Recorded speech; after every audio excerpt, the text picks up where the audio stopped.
আসিফ ভাই, নাহিদ ভাই, Nurjahan ma'am, minimum 3 জন, এই 3 জনকে আসতে হবে বাধ্যতামূলক।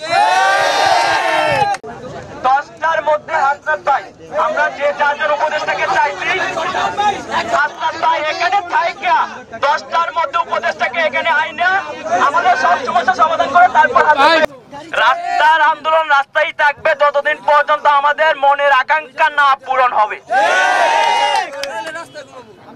এত বুলেট এখনো হসপিটালে পড়ে ভাই মরতেছে, এখনো আমার ভাইয়ের হাত কেটে ফেলবে। কালকে রাত 3টা পর্যন্ত হৃদরোগে পড়ে আসছিলাম, 8 ব্যাগ রক্ত টাকা দিয়ে কিনে নিছি, কোনো জায়গায় পাই নাই। বাহির থেকে যে ডক্টর আসছিল সেই ডক্টর ভুল অপারেশন করার কারণে তার হাতটা কেটে ফেলার মতন অবস্থা তৈরি হয়েছে। এখন পর্যন্ত সে আইসিইউতে আছে।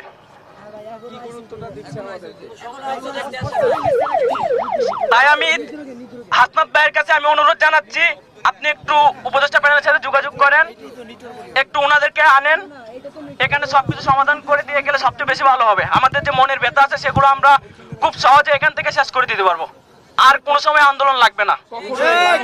আমরা প্রধান উপদেষ্টার সাথেও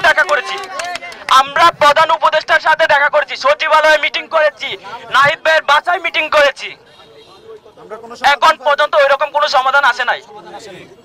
আর কোথায় যাব? এখন কি আমরা জাতিসংঘে চলে যাব, আমেরিকায় যাব? সেটা সম্ভব না, আমাদের দ্বারা কখনো সম্ভব না।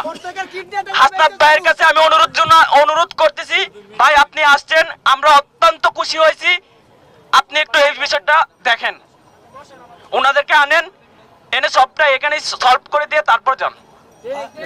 আর এখানে যে ওরা যে জিনিসটা সাফার করতেছে,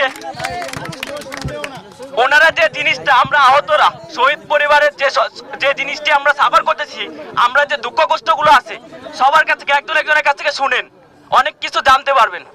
আর যেগুলো দাবি সেগুলো উপদেষ্টারা আসলে আমরা এখানে প্রকাশ করব।